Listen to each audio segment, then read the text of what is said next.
Assalamualaikum warahmatullahi wabarakatuh. Perkenalkan, saya Runi Friandari, calon guru penggerak angkatan 8 dari SD Negeri Gunung Simbing 1 Cilacap, Provinsi Jawa Tengah. Pada kesempatan kali ini, saya akan menayangkan tentang modul 3.3, koneksi antar materi tentang pengelolaan program yang berdampak positif bagi murid.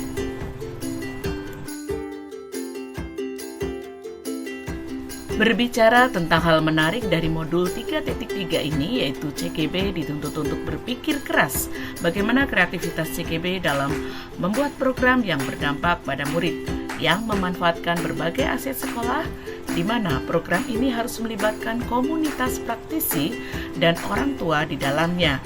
Melihat pada modul sebelumnya, di mana modul 3 ini diawali dengan konsep pengambilan keputusan sebagai pemimpin pembelajaran, dilanjutkan dengan konsep pengambilan keputusan sebagai pemimpin pembelajaran, dan konsep pengelolaan sumber daya sekolah serta program yang berdampak pada murid. Peran manajerial calon guru penggerak dalam hal ini harus benar berpikir cara seorang pemimpin yang harus memikirkan program sekolah yang dapat dilaksanakan sesuai dengan aset sekolah serta perencanaan yang matang, yang mana konsep monitoring, evaluasi, pembelajaran, dan laporan harus terkonsep dengan benar, sehingga pelaksanaan program ini berjalan sesuai dengan tujuan. Tidak lupa juga konsep manajemen risiko yang perlu menjadi pemikiran khusus untuk setiap program yang dijalankan. Setiap program yang dibuat tentunya perlu adanya komunikasi dan kolaborasi dengan pihak-pihak yang relevan dengan program.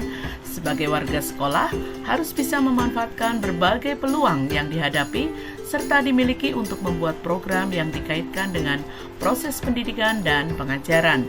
Relasi dengan pemikiran Ki Hajar Dewantara, di mana peran guru dalam memajukan pendidikan dan pengajaran sebagai ujung tombak keberhasilan pendidikan. Selaku guru, berbagai peluang harus dimanfaatkan, walaupun dengan keterbatasan yang dimiliki. Ini bukan menjadi suatu penghalang, namun harus menjadi peluang yang besar untuk menjadi sebuah program sekolah yang berdampak pada murid. Keterkaitan konsep materi antara modul 1 dengan modul lainnya menjadi keistimewaan tersendiri pada program pendidikan guru penggerak ini. Konsep modul 3.3 tentunya tak lepas dari materi yang disajikan pada modul 3.2 maupun 3.1. Pemetaan yang dibuat pada modul 3.2 ini memudahkan untuk membuat program yang berdampak pada murid sesuai dengan konsep pada modul 3.3. Pemetaan sumber daya sekolah sesuai dengan lingkungan sekolah dimanfaatkan untuk membuat program sekolah. Guru dengan mudah untuk membuat program yang berdampak pada murid dengan menggunakan dan memanfaatkan aset sekolah, hasil analisa, dan sesuai dengan kompetensi yang dimiliki oleh sekolah tersebut. Kekuatan sekolah sebagai modal utama dalam pembuatan program yang berdampak pada murid menjadi sebuah hal yang harus diketahui oleh warga sekolah.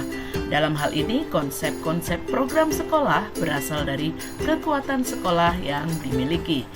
Tuntutan pemikiran yang dalam berkreativitas membuat program yang berdampak baik untuk murid perlu digali terus, sehingga variasi program sekolah muncul dengan berbagai pertimbangan dalam pelaksanaannya.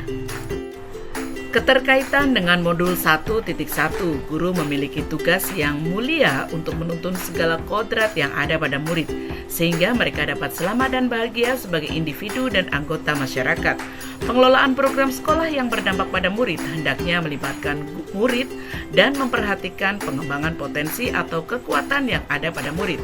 Modul ini menjelaskan bahwa murid adalah pribadi yang unik dan memiliki karakteristik, sehingga guru hendaknya dapat menuntut murid sesuai dengan kodratnya. Modul 1.2. Salah satu peran guru penggerak adalah sebagai pemimpin pembelajaran.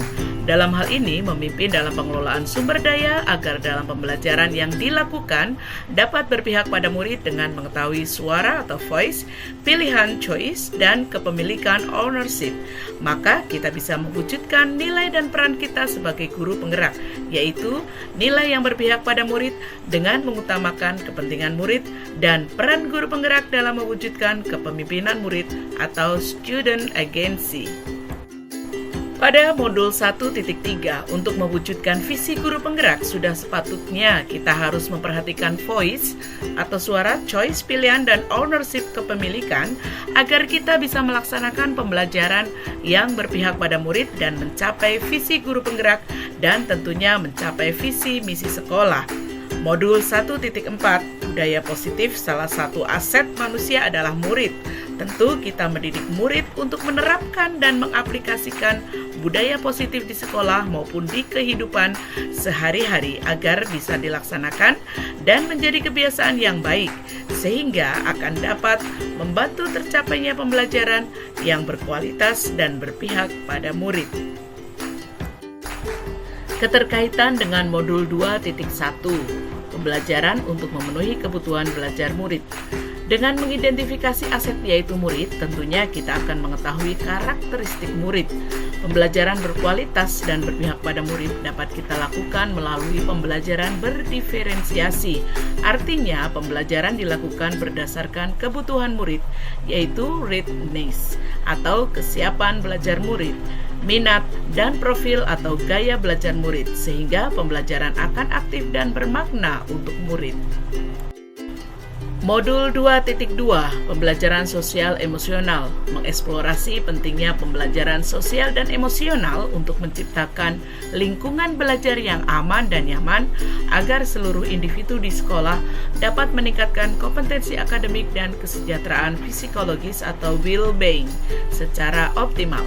Mengeksplorasi konsep pembelajaran sosial dan emosional berdasarkan kerangka kerja CASEL, Collaborative for Academic, Social, and Emotional Learning, yang bertujuan untuk mengembangkan 5 kompetensi sosial dan emosional, yaitu kesadaran diri, manajemen diri, kesadaran sosial, keterampilan berelasi, dan pengambilan keputusan yang bertanggung jawab.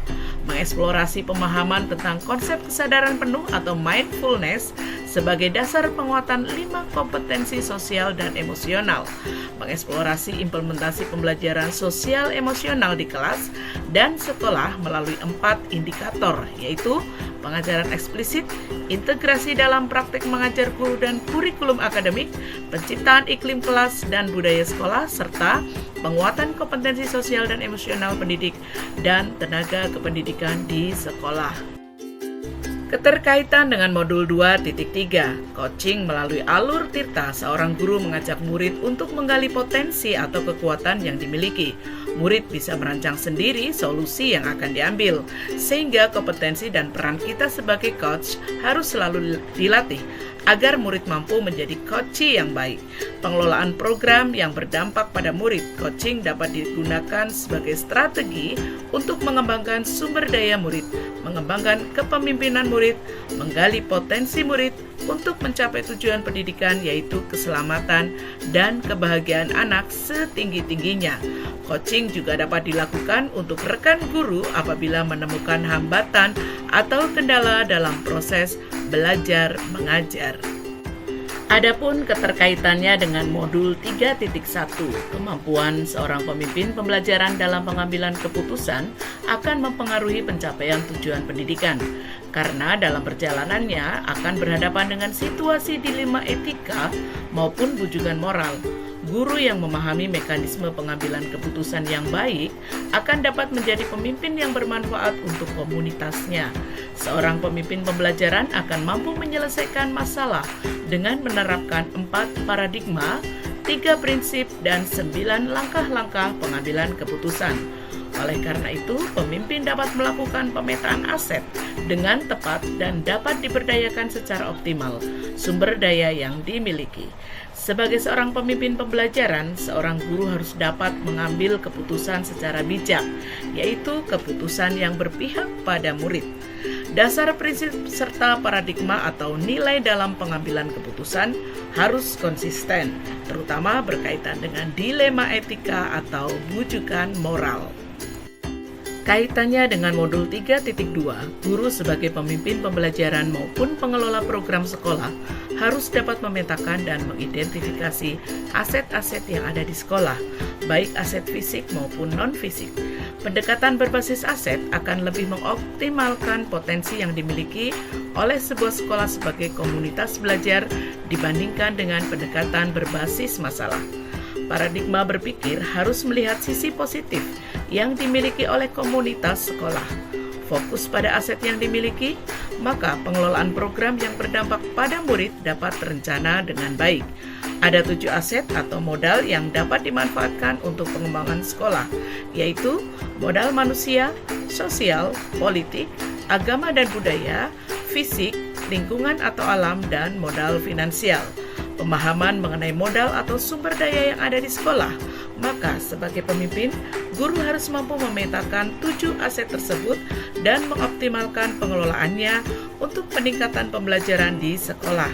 Kemampuan seorang pemimpin pembelajaran dalam mengelola 7 aset atau modal utama di sekolahnya adalah sebuah kekuatan untuk pencapaian tujuan pendidikan, yaitu mencapai keselamatan dan kebahagiaan yang setinggi-tingginya atau well-being dan bertanggung jawab. Dan pada akhirnya di modul 3.3, pengelolaan program yang berdampak positif pada murid. Student agency atau kepemimpinan murid merupakan kemampuan murid untuk mengarahkan pembelajaran mereka sendiri, membuat pilihan-pilihan, menyuarakan opini, mengajukan pertanyaan, berpartisipasi, dan mengungkapkan rasa ingin tahu, berkontribusi pada komunitas pembelajaran, mengkomunikasikan pemahaman mereka kepada orang lain, serta melakukan tindakan nyata sebagai hasil proses belajarnya. Dengan kepemimpinan murid, murid dapat menentukan apa yang akan dilakukan dan bagaimana cara melakukannya, sehingga murid dapat menjadi pribadi yang mandiri dan kreatif dalam setiap pengambilan keputusan yang diambil. Kaitan dengan peran saya sebagai calon guru penggerak adalah bahwa tugas saya untuk mewujudkan merdeka belajar pada murid di sekolah. Untuk menjalankan peran tersebut, saya sebagai guru harus menuntun kekuatan kodrat yang ada pada murid dengan mengembangkan potensi pada murid saya melalui program yang berdampak pada murid, dengan terlebih dahulu memetakan aset atau sumber daya sekolah, mengelola sumber daya tersebut untuk merancang program yang berdampak pada murid menggunakan pendekatan inquiry apresiatif model Bagja dan menggunakan strategi MILR serta manajemen risiko untuk memastikan program yang berdampak pada murid. Sebagai guru penggerak harus mempunyai kompetensi kepemimpinan pembelajaran atau instructional leadership yang mencakup komunitas praktik, pembelajaran sosial dan emosional, pembelajaran berdiferensiasi yang sesuai perkembangan murid, dan kompetensi lain dalam pengembangan diri dan sekolah. Hal tersebut tentunya didapat dalam proses pendidikan guru penggerak. Bukan hal mudah menjalani pendidikan ini, butuh perjuangan yang luar biasa yang kita hadapi. Pengorbanan materi dan non-materi yang dikeluarkan menjadi saksi perjalanan kisah pendidikan guru penggerak ini. Guru penggerak harus menjalankan perannya di sekolah sekaligus menerapkan pengetahuan yang didapat dari ruang pelatihan ke dalam pembelajaran di kelas. Demikian sajian koneksi antar materi modul 3.3. Semoga bermanfaat dan salam guru penggerak. Bergerak, tergerak, menggerakkan. Wassalamualaikum warahmatullahi wabarakatuh.